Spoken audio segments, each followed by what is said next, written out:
Hello दोस्तों, कहानी की इस दुनिया में आप सभी का स्वागत है। आज की इस कहानी का नाम है भूतिया किराए का घर। अगर आपको भी डरावनी कहानियाँ सुनने का शौक है तो मेरे इस चैनल को सब्सक्राइब कर लो। मैं जब पहली बार इस घर में गया तो सब कुछ सामान्य था, लेकिन जैसे जैसे वक्त बीतता गया चीज़ें बदलने लगीं और मुझे एहसास होने लगा कि मैं एक अनजाने में ही सही एक भूतों से भरे घर में फंस चुका हूँ। आज भी जब मैं उस घटना को याद करता हूँ तो मेरी रूह अंदर तक कांप जाती है। आज ये कहानी मैं आप सबके साथ शेयर करने जा रहा हूँ। सन 2016 मैं किसी तरह अपने तीसरे सेमेस्टर की ओर बढ़ रहा था। पहला और दूसरा सेमेस्टर मैंने कैसे भी करके कॉलेज के हॉस्टल में काट लिया, लेकिन अब आगे मैं यहाँ पर नहीं रहना चाहता था क्योंकि हॉस्टल के लड़के बहुत ज़्यादा शरारती थे और पढ़ाई तो कभी करते ही नहीं थे। उनकी वजह से मेरा भी रिज़ल्ट ख़राब होता था। तो मैंने सोचा कि क्यों ना बाहर कमरा लेकर रहूं और अच्छे से पढ़ाई करूं ताकि क्लास में टॉप कर सकूं। तो मैंने अपने दो दोस्तों को पकड़ा और उनसे बात की। वो दोनों पढ़ने में काफ़ी ज़्यादा होशियार थे, तो उनको भी मेरा प्लान अच्छा लगा और हम चल दिए शहर में कमरा ढूंढने।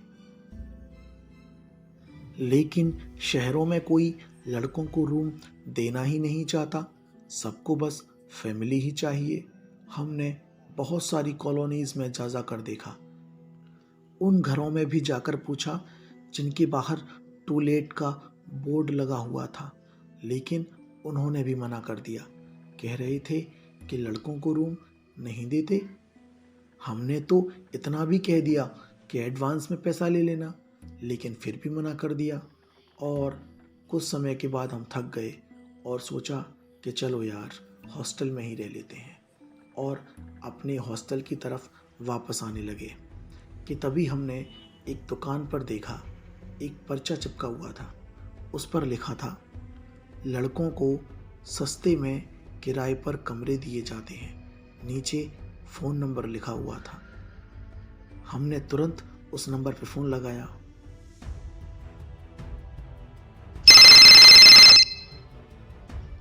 सामने से एक महिला ने फ़ोन उठाया और बताया कि उनके पास एक पूरे का पूरा मकान खाली है जिसे वो किराए पर देना चाहते हैं। तो मैंने कहा, अरे नहीं नहीं, हमें तो बस 2 कमरे चाहिए, 3 लड़के हैं हम, पूरे घर का क्या करेंगे, इतना किराया हम कहाँ से लाएंगे।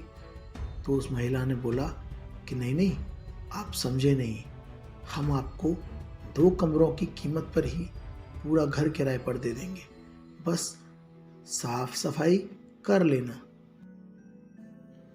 ये सुनकर हम जो खुश हुए ना, हमारे दिमाग में ना जाने क्या क्या चलने लगा था। हम झट से अगले दिन एड्रेस पर पहुंच गए और जब घर को देखा तो बस देखते ही रह गए। 2 मंजिला घर था, बड़ा सुंदर। आसपास बहुत सारे पेड़ थे, बहुत कम मकान बने हुए थे, बहुत ही कम लोग दिखाई दे रहे थे। पता नहीं इतना सन्नाटा क्यों था, लेकिन जगह बहुत खूबसूरत लग रही थी। हमने जब उस मकान के मकान मालिक से बात की तो उसने हमारे सामने एक शर्त रख दी। उसने कहा, देखो वैसे तो हम केवल फैमिली को ही कमरा देते हैं, मतलब घर देते हैं, लेकिन हमारे इस घर की देख रेख करने वाला कोई नहीं है, तो तुम लड़कों को दे रहे हैं, लेकिन तुम्हें 2 साल का रेंट पहले ही एडवांस में देना पड़ेगा। तो हमने कहा, अरे अंकल 2 साल का रेंट एडवांस में कहाँ से लाएंगे। तो जैसे तैसे करके 6 महीने के एडवांस रेंट पर वो मान गया। अगले दिन ही हमने अपना सामान शिफ्ट कर दिया। सामान लाकर हमने ऐसे का ऐसा पटक दिया और हम अपने कमरों में जाकर सो गए। पहले दिन तो हम थक गए थे, तो रात कब निकल गई कुछ पता ही नहीं चला। जब सुबह हुई तो अपने सारे काम करना स्टार्ट किए। तब मैंने एक अजीब सी चीज़ महसूस करी। मुझे ऐसा लग रहा था कि जैसे कि रात में कोई मेरे बेड के पास बैठकर कुछ गीत से गा रहा था। तो मैंने अपने दोस्तों से पूछा, क्यों तुम लोग कल मेरे कमरे में आकर कोई गाना वाना गा रहे थे क्या? तो मेरे दोस्तों ने कहा, ये चूतिया है क्या? तू कोई लड़की है क्या जो तेरे रूम में आके हम लोग गाना गाएंगे? ये कहकर वो हंसने लगे। मैं भी उस बात को सपना समझकर भूल गया, लेकिन अब हर दिन कुछ ना कुछ अजीब सा महसूस होता था। जैसे कि हम लोग कुछ खाना बना के फ्रिज में रख कर चले जाते थे अपने कॉलेज, ताकि वापस आकर तुरंत कुछ खा सकें। लेकिन जब हम वापस आते तो हमें खाना थोड़ा सा कम मिलता। लेकिन इस बात का बहुत जल्दी पता इसलिए नहीं चला क्योंकि हम लोग मन ही मन ये सोच लेते थे कि शायद दूसरे वाले दोस्त ने खा लिया होगा। लेकिन एक दिन इस बात पे झगड़ा हो गया। मेरे दोस्त मुझसे कह रहे थे कि यार तू हमारा खाना रोज़ खा के जाता है, कभी खुद भी तो बना दिया कर। तो मैं उन्हें यकीन दिलाता रहा कि भाई मैंने नहीं खाया, लेकिन उनने मेरी बात नहीं मानी।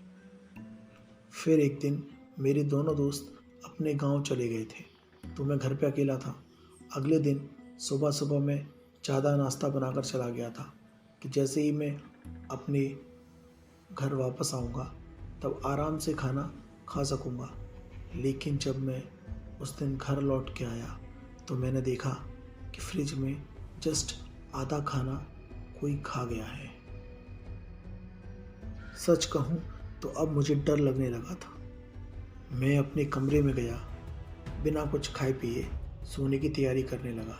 हालांकि अभी 8 ही बजे थे और हम लोग नॉर्मली 12 बजे के आसपास सोते थे, लेकिन आज मैं घर पे अकेला था, इसलिए मैं जल्दी सोना चाह रहा था क्योंकि डर मेरे दिल में बैठ गया था। मैं बस सो ही गया था कि तभी मुझे आवाज़ आई किसी के रोने की।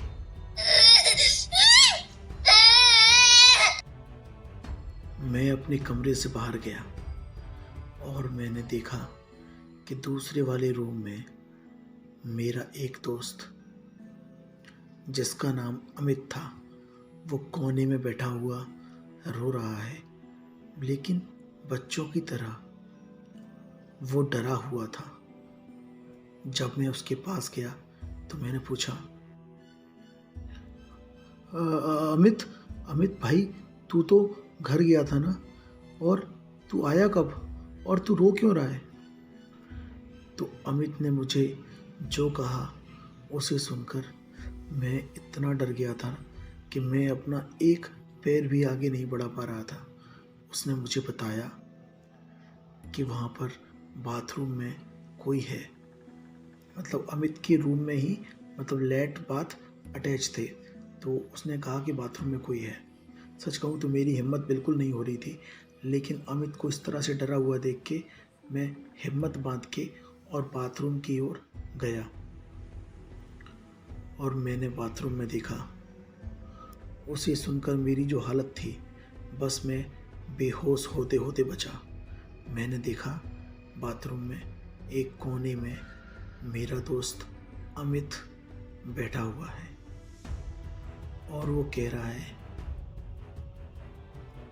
भाई कमरे में कोई है, वो दिखने में बिल्कुल मेरे जैसा है। उस वक्त सच कहूँ तो मैं इतना डर गया था कि मैं बस बेहोश होने वाला था। अब मुझे समझ में नहीं आ रहा था कि कौन सा अमित सही है, बाथरूम वाला या कमरे वाला। दोनों की शक्ल एकदम सेम थी। मैंने कुछ कहा नहीं और मैंने वहाँ पे गिरने की एक्टिंग करी और मैं पता नहीं कब वहाँ लेटे लेटे मुझे नींद आ गई। सुबह मैं उठा तब रात कुछ 9 के आसपास बज रहे थे। मैंने देखा तो कमरे में मेरा दोस्त अमित नहीं था। बाथरूम में चेक किया, वहाँ भी नहीं था। मैंने सबसे पहले अपने दोस्त को कॉल किया, हेलो अमित, कहाँ है भाई तू? तो अमित ने बोला, अरे कैसी बातें कर रहा है, अपने गांव आया हूँ, कल तुझे बोल के तो आए थे। तो मैंने उसको पूरी बात फ़ोन पे बताई। तो पहले तो वो यकीन नहीं कर रहा था, लेकिन जब मैंने उसे कसम खा के बोला तो उसने बोला कि भाई टेंशन मत ले, मैं आज ही शाम को वापस आ जाऊंगा। उसी दिन शाम को मेरे दोनों दोस्त वापस आ गए और हमने उस घर को उसी शाम को वहाँ से सामान हटा के अपने एक फ्रेंड के यहाँ शिफ्ट किया और बिना कुछ बताए वहाँ से खाली कर दिया और फिर उस घर की ओर कभी मुड़कर नहीं देखा। ये घटना बिल्कुल सच्ची है, आप मानो या ना मानो। तो आज के लिए इतनी कहानी। अगर आपको मेरी कहानियाँ पसंद आती हैं तो मेरे चैनल को लाइक, शेयर एंड सब्सक्राइब कर दो और अपनी कहानियाँ भेजने के लिए आप मेरे व्हाट्सएप नंबर का यूज़ कर सकते हैं जो इसी वीडियो के डिस्क्रिप्शन में है, या आप मुझे इंस्टाग्राम पर फॉलो कर सकते हैं। धन्यवाद।